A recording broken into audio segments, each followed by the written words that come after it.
此刻妈妈没有担心自己，反而却还在担心我。她的手有些凉，我能清楚地感觉到，她只是表面平静，她不想把内心的恐慌传递给我。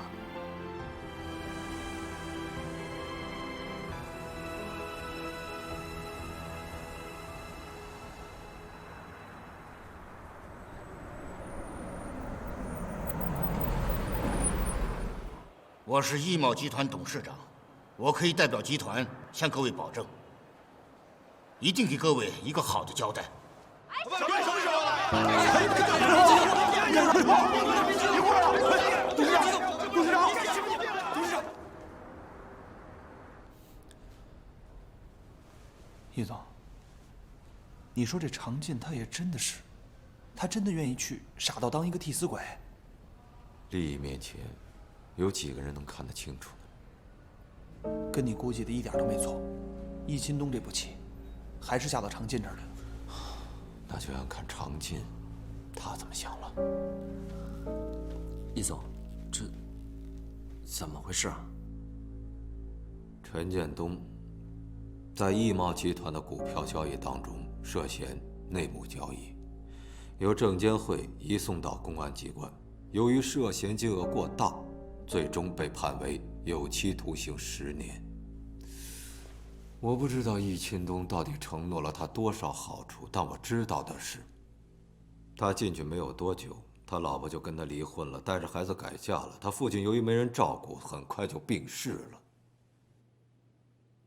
10年，对于一个男人来讲，不算长，但也不算短吧。尤其是宝贵的黄金10年。也许出狱后还可以从头再来，但是失去的能用金钱来弥补吗？这件事儿，仁者见仁，智者见智。我相信你内心已经有了判断了。说到底，我不希望你成为下一个陈建东。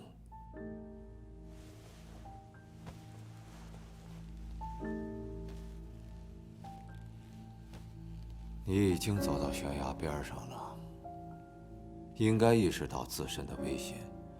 我只是想提醒你一句，如果你现在不主动做点什么的话，那你很有可能成为下一个被牺牲的陈建东。我们打个赌好不好？赌你会不会成为下一个陈建东？如果会，那对不起，你失去的将不仅仅是10年。如果不是，那恭喜你，至少在易茂集团，我不会成为你的敌人。易总，我想知道，您为什么跟我说这些？因为你的女朋友，她来求我帮你。当然，我也不希望你自送前途。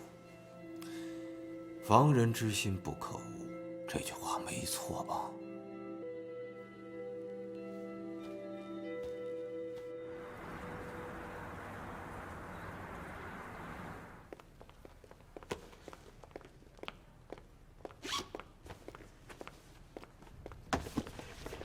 哎，等等等等，你们这是干什么？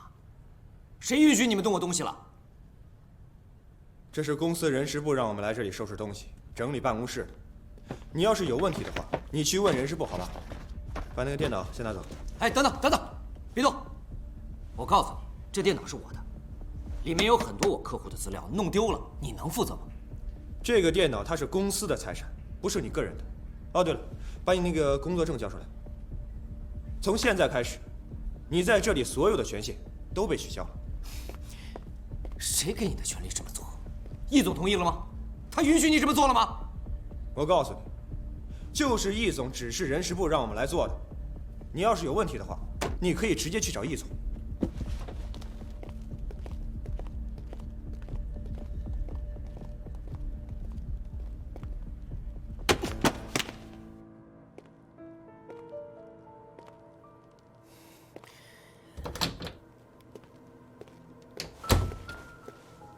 易总，等等，易总，我问你啊，到底出什么事了？怎么我的办公室和工牌都没有了呀？出了这么大的事儿，对你停止调查，这不很正常吗？哎，别，您别跟我开玩笑，我不会真的有事吧？你真不知道啊？啊，相关部门都已经介入调查了。检察机关说，在你的账户上发现有100万的不明收入，怀疑那是你收的回扣。不是，这个钱是您发给我的奖金啊！你开什么玩笑啊？我易茂什么时候给你发这种奖金？哎，常姐，这个事儿你可不能往我身上栽啊！不是易总，您说这话什么意思呀？常姐，我把你提拔起来，让你负责整个格兰城的项目，你居然能做出这种事情来，啊？你真的太让我失望了。易总，我看出来了，您这是在让我顶雷啊！您不能出尔反尔，说话不算数啊！你负责的项目出了事，你不负责啊？你告诉我谁负责？可这个事儿不是我一个人干的呀，对不对？建筑材料公司是通过您的介绍才介绍进来的，我只是签个字而已，这怎么能让我一个人负责呢？等会儿，你刚才说是谁签的字？是我签的没错。对啊，你签的字啊，不找签字的人负责，你说找谁负责啊？您之前不是这么说的呀？您说我不会有事的，您说即使我出了事，你也会帮我的。你不能翻脸不认人呐！你别激动啊。你当时收钱的时候，你就应该知道会有这个后果。不过年轻人犯点错误难免的，这个事情你得回去好好想清楚，你该承担的责任，你就得承担。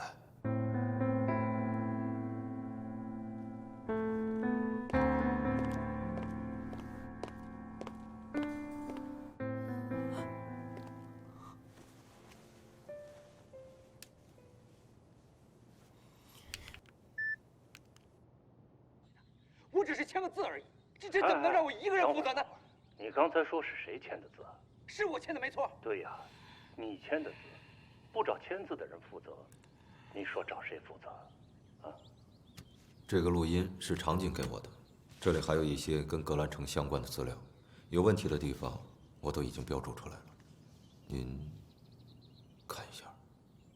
不像话，真不像话！听说舅舅最近总是往澳门跑，手气可能不太好，一时情急被居心不良的人钻了空子，也是在所难免的嘛。这个混账东西，老毛病又犯了。大公，您别动气，再伤了身体。当初我就不该把地产从你那儿交给他，现在他出了事，还需要你这边来收拾残局。还好有你在，要不然我得被你舅舅给气死。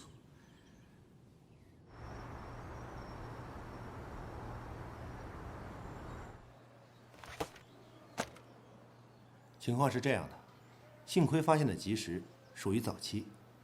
您确定是早期吗？这是不是说明我妈妈就有救了？你先不要着急，按照我们目前对乳腺癌的分析，你母亲的这种情况属于早期的2期，肿瘤不大。按照国际上的标准，这种患者5年的存活率应该能达到75%左右。当然了，还要具体看病人的身体状况、病情的发展，很多东西不能100%保证。按照现在对乳腺癌治疗的经验呢，我们争取在5年之内不谈死亡。治疗的方式也有很多选择。我现在建议呢是立刻进行手术治疗，切除以后再看情况，选择综合的治疗方式。你呢，回去想一想怎么跟你母亲说这个情况。我的努力没有白费，从死神手中抢回了黄金时间。要做好这个。当年妈妈查出晚期的时候，甚至连手术的机会都没有，只能被动治疗，默默等待离去的那一刻。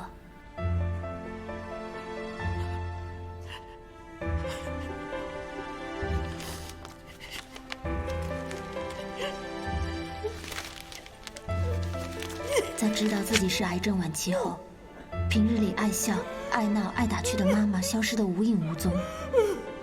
在最开始阶段，甚至不接受任何治疗，一心想选择放弃。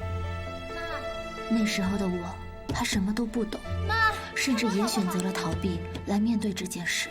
妈，你不要一个人。现在想起来，你出来好不好？我心里还是一阵阵的难受。虽然经历过这一切，可想到这些，我心里还是打鼓。到底要不要告诉妈妈真相？该怎么跟她说呢？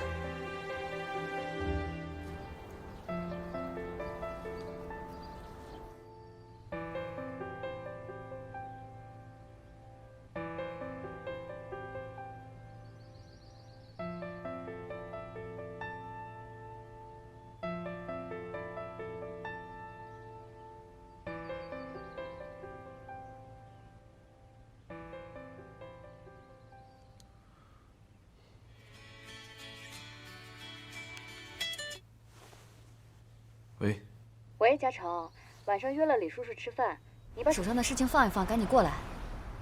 带上你的图纸，还有2瓶茅台酒。这次的射击案不是已经通过了吗？为什么还要去接？你怎么总盯着眼前那点事儿？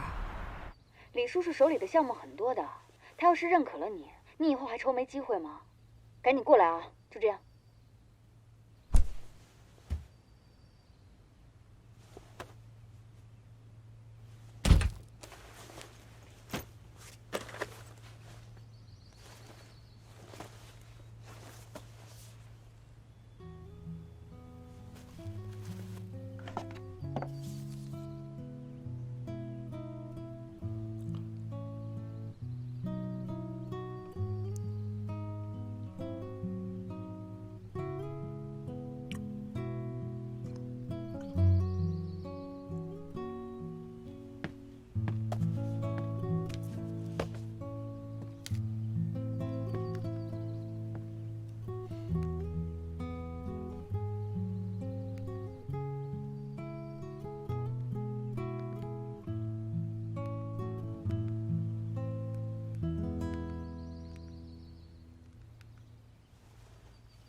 我在书店的咖啡厅等你。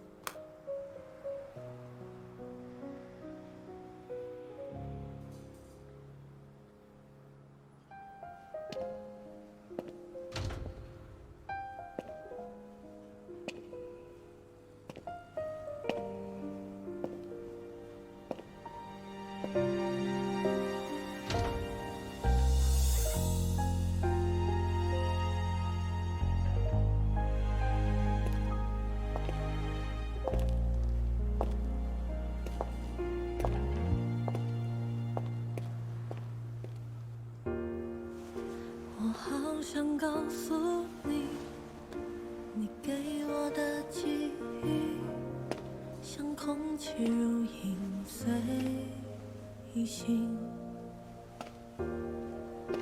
当我闭上眼睛，你眺望远处的身影，是穿越悲喜勇气。时间都知道。他给的每一个问号，是我们太年少，总要和他赛跑。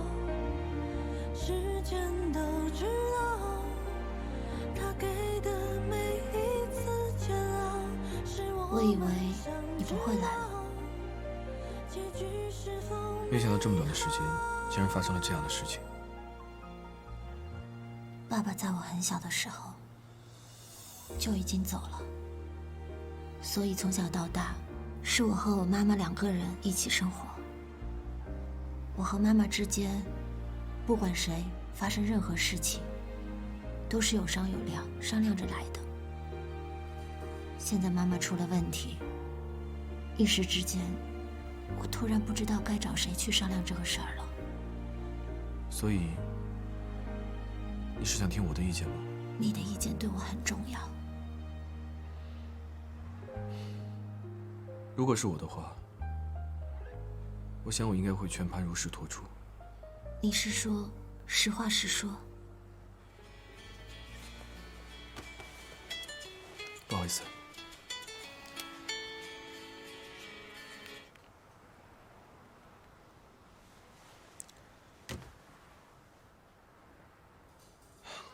其实无论最后阿姨怎么选择，你都要让她知道你是支持她的。当然，前提是让她知道所有治疗的可能性，在可能会发生的事情里面，尽量去帮她理性的做出选择和判断。还要配合好医生，不要留下任何遗憾。而且还要看阿姨是什么样的性格，用什么样的方式去跟她沟通。我妈一向都喜欢直截了当。我跟她之间，没有什么事儿是藏着掖着的。除非你可以瞒着阿姨，把这出戏演好了，不让她发现。当然了，这些只是我的预想。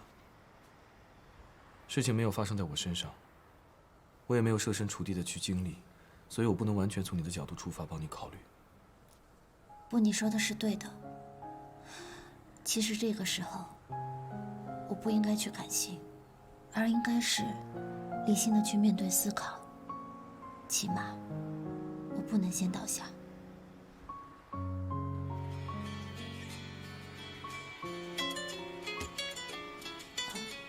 你接吧。没关系，不是什么重要的事情。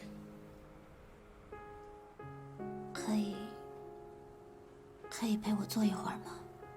不需要说什么话，就只是这么静静的坐着就好。以前不觉得，现在才知道可贵。你知道吗？也就在几年前，我外婆也被诊断出是癌症晚期。当时我们全家都试图去瞒着她，可没过多久就让她发现了。外公倒是很坦诚，直接告诉她事情的真相。两个70岁的老人很酷，说放弃治疗就放弃治疗了。最后外公带着她开始全世界的各地旅游。那会儿医生说，我外婆大概也就只有半年的时间了。可外婆却奇迹般的跟着外公，一起在外面玩了整整2年。之后很安详，很幸福的离开了。现在回忆起那段时光，记得外婆脸上灿烂的笑容，那应该是她最开心、最幸福的一段时间吧。如果当初真的选择保守治疗，过程痛苦不说，治疗还未必有效果，所以这件事情改变了我很多，对很多事情固有的看法。也许我们在看待问题的时候，都需要换个角度去思考。也许吧。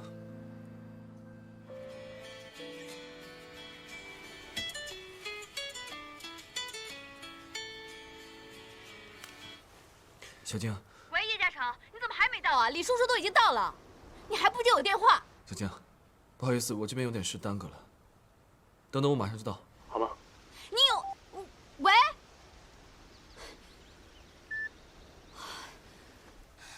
你快去吧，我没事了。行，那你有什么需要帮助的，再给我打电话吧。相信我，一切都会过去的。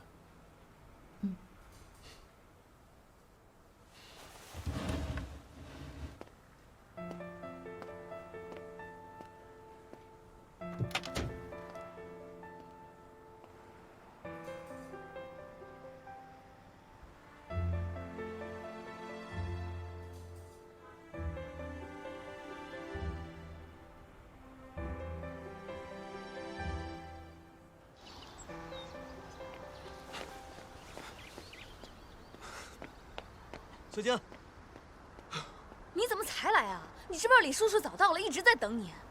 你知道他有多难约，我怎么约到的？你怎么能迟到呢？不好意思，有事耽搁了。什么事比这事儿更重要啊？这关乎到你的未来。很多事情我们不能只靠我爸爸，我们也得靠自己帮我们铺平道路，你知不知道？我没想着靠宋教授。东西呢？什么东西啊？我让你带的设计图纸，还有给李叔叔的礼物。你出来之前我特意叮嘱过的，你不会忘了吧？不好意思，我忘到之前那个地方了。叶嘉诚，你到底怎么回事啊？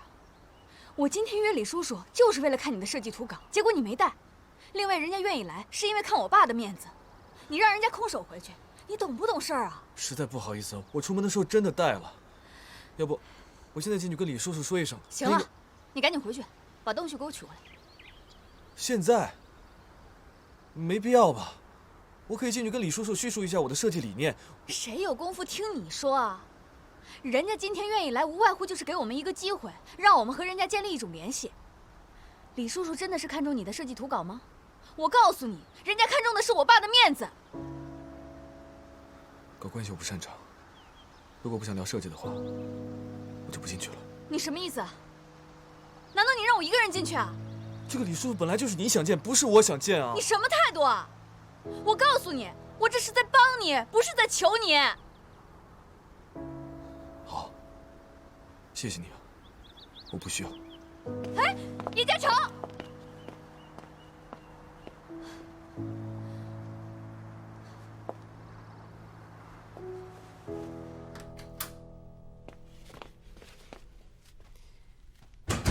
妈，回来了。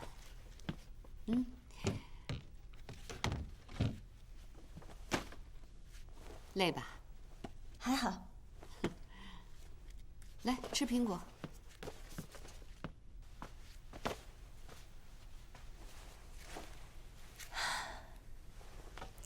妈，今天医生给我打过电话了，检查结果出来了。没问题吧？妈，我们非常幸运，是早期，医生说是可以治疗的。你别骗我。我都已经咨询过医生了，医生说没有问题，只要是早期都可以治疗，5年内都不会有问题，所以你要相信我，一定要有信心哦。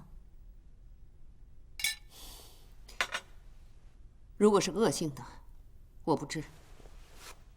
就算是恶性的，也不代表就没有希望。现在乳腺癌都已经不是癌症了，你看，在国际上都已经提出了口号，要把乳腺癌变成慢性疾病，那就说明这个疾病已经在慢慢得到了人类的控制。医生也说了，乳腺癌可怕，但又不可怕，只要你愿意积极治疗，一切都是会有希望的。你别跟我说那么多大道理，我知道这个病很花钱的，我不会成为你的负担。妈，这个方面你不用担心，我都已经问过了。除了手术费有点贵之外，其他的东西都是可以商量的。我不会治疗的。你爸爸就是癌症，这个病又痛苦又花钱。妈，时代不同了，现在医疗技术都已经进步了，我一定会给你找最好的医生，给你安排最好的治疗方案，一定会把你治好。至于钱的方面，你不用操心，我一定会想办法。你有什么办法？一个大学生，我马上就要毕业了，我已经成年了，何况你还有医保呢。妈，生病并不可怕，可怕的是还没开始治，精神上就首先放弃了。答应我，接受治疗好不好？就算是为了我，妈，我也不想失去你，你也不想失去我，所以我们俩一定要在一起，好好的，好不好？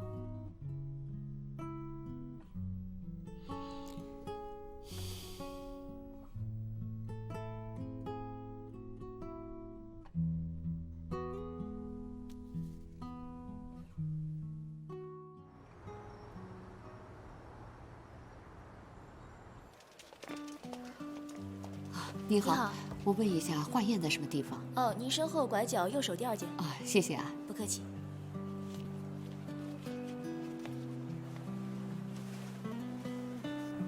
放松啊。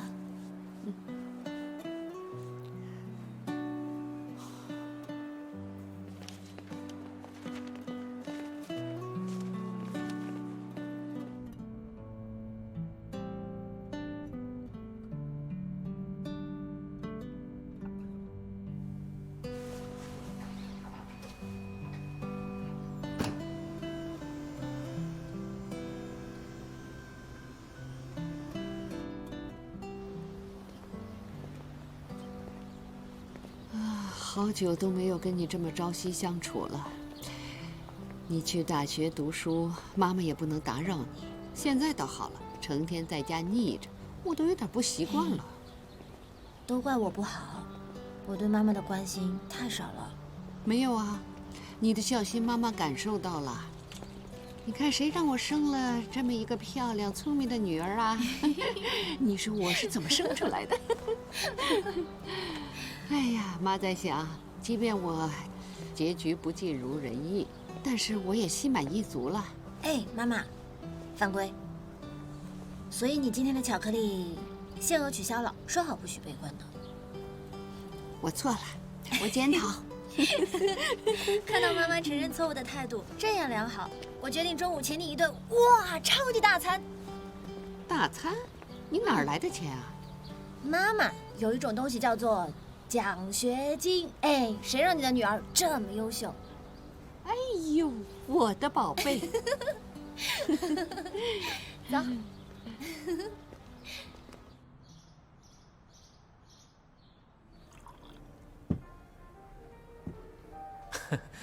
老是听我们家俏俏提起你，说你是她最好的闺蜜，对她特别好。我今儿一定得好好谢谢你，替我好好照顾我们家俏俏。我跟俏俏都已经认识4年了，要说感谢，也不该是你谢我呀。啊，对，是我说错话了。来，这杯酒我敬你。我不喝酒，不好意思。俏俏，感觉你闺蜜好像对我有点意见。哎，是不是你总背着我说我坏话来着？哪有？师卷特关心我们俩，特怕你欺负我。是吗？别说我的事儿了，谈谈你俩吧。你俩以后想怎么打算呀？一直这么远距离恋爱，应该很辛苦吧？辛苦当然是辛苦了点儿，可谁让我们俩两情相悦呢？不再朝朝暮暮。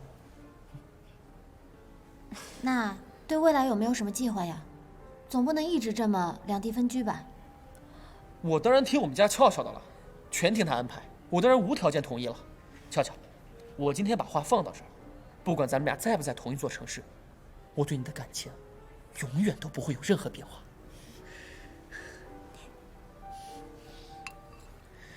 子松，我现在去苏州工作了。你现在在苏州很稳定，我大学刚毕业还是白纸一张，去哪发展都一样。这样就彻底结束咱们俩牛郎织女的遥遥相望了。你觉得怎么样？那太好了，你能愿意为我去苏州，我真的特别感动。其实不瞒你说，我之前一直有过这个想法，只不过我怕被你拒绝，而且我也不想让你放弃现在这么稳定的生活。你有没有想过，你现在跟我去了苏州，就等于放弃了这里的一切。你想想，你的朋友圈、生活圈就都没有了，甚至还有你最好的闺蜜，在苏州你们俩也不能经常见面，到时候你心里肯定会失落。万一那会儿你工作再不顺心的话，我担心你心里的这种落差会影响咱们俩之间的感情，那就太得不偿失了。而且你也知道，我现在的条件也不是特别的好，我担心你跟我过去会吃苦，那样我会愧疚，会心疼的。啊！别总替我着想，只要跟你在一起，我吃苦不怕。赖俏，你简直笨死了！你还听不出来他不想让你去苏州吗？真是皇上不急太监急，女人恋爱起来呀，就是没头脑。俏俏，其实呢，我一直有一个想法，还没来得及告诉你。我已经劝过我们领导在这边开设分公司，到时候啊，我就申请来这边工作，不管职务是高是低，只要能来，我就无条件同意。还有啊，你别老想着为我改变什么，我是个大男人，要改变也是我为你改变。真的呀？你真的愿意为了我来这边工作生活啊？我当然愿意了。哎，那要是万一新公司没有开成呢？要是不开的话，我就立马辞职，绝不回头。你真好。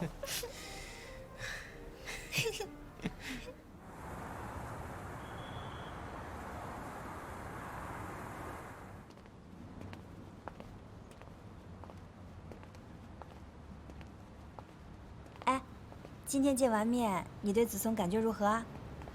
是不是放心了？网恋不全是见光死，不靠谱吧？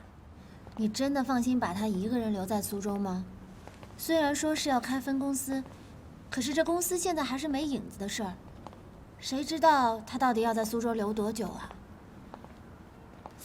师姐，亏你叫时间，一点耐心都没有。幸福会来的那么容易吗？等待也是种幸福，你懂吗？不懂，你懂。哎呀，幸亏我昨天投了简历，过2天易贸就应该安排我去面试了。你跟我一起去吧，反正简历都已经投了，万一都面上了，我俩在一起工作还互相有个照应，这不很好吗？我才不去易贸呢，我对那儿不感兴趣。易贸你都没兴趣啊？那你对什么有兴趣啊？只要不是易贸，其他都可以啊。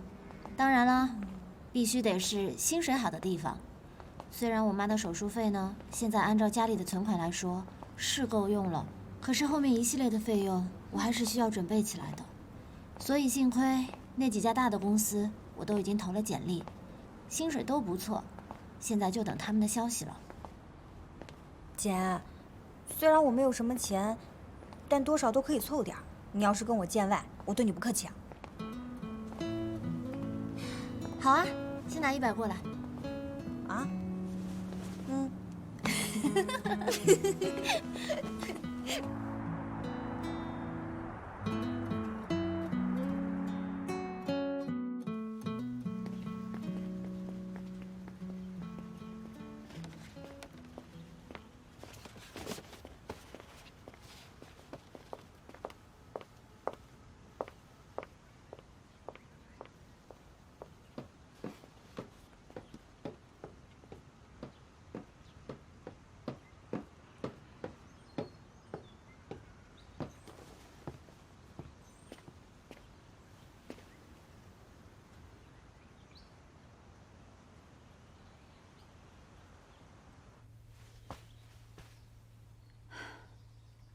你还在等什么？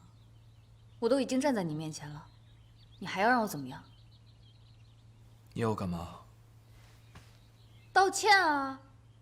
如果你现在跟我道歉，我就原谅你。如果我不道歉呢？不是，你不会认为是我错了吧？你知不知道那天我为了解释你没到，我脑袋都快转死机了。我光道歉就跟别人说了多少遍，腰都快弯折了。你要知道我在我们家什么时候受过这样的气，什么时候看过别人的脸色啊？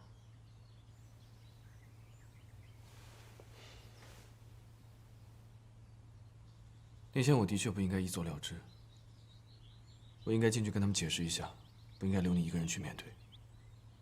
你终于想通了，我就知道你绝对不会是一个朽木不可雕也的人。我想通了，我不喜欢你做事情的方法。更准确的说，我不适合，我没有办法按照你给我规定好了的人生轨迹去进行。这不是我的性格，也不是我的生存之道。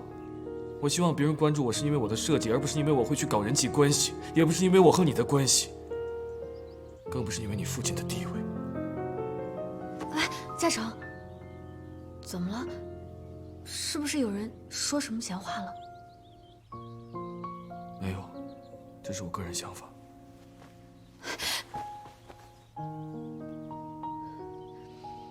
嘉诚，我知道你自尊心很强，这也是我最为欣赏你的地方。但是在这件事情上，你真的想多了。你现在那么出色，是因为你真的很有才华。但就算再有才华，那也需要好的机会，需要好的伯乐去发现。好上加好的事情，别人求都求不来呢，你怎么还矫情起来了？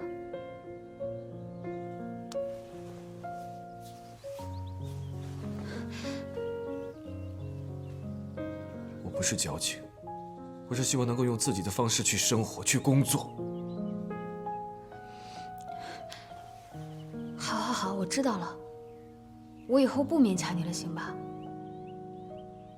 那天我不应该跟你发脾气，你别生气了。这事儿，不然就算我们一人一半错，好不好？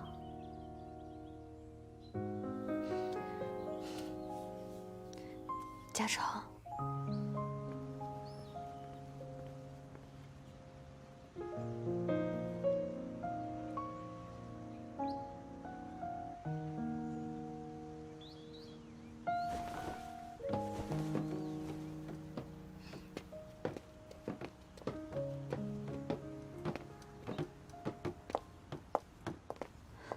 别送了，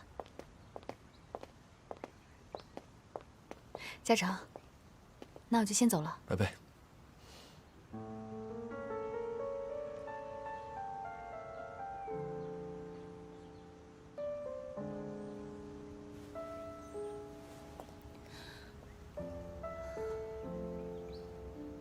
拜拜，亲爱的。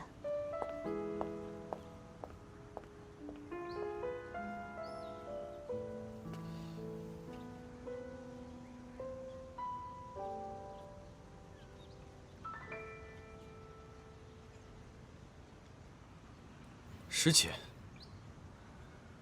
你怎么来了？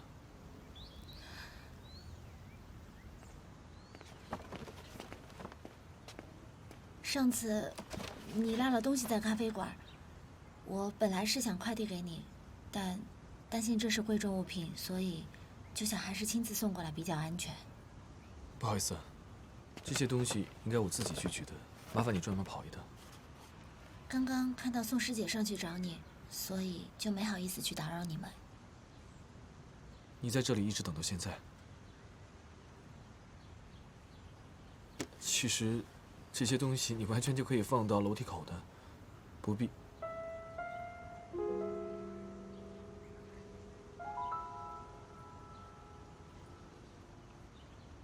对了，你妈妈最近怎么样？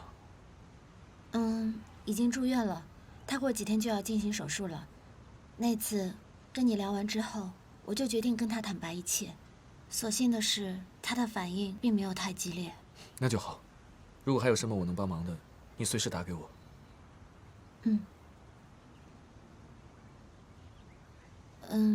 其实最近我正在找工作，所以师姐，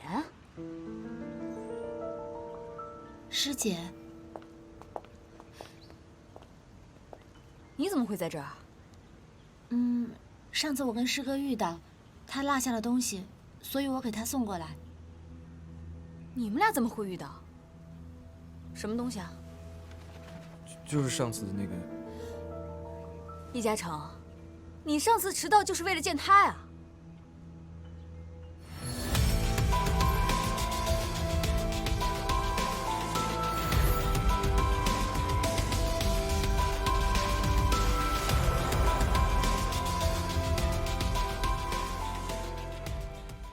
当樱花落地，让我亲吻你，我们的爱情不会停。没有月光的天空，握紧我双手，带给你全部的温柔，用星辰的闪烁。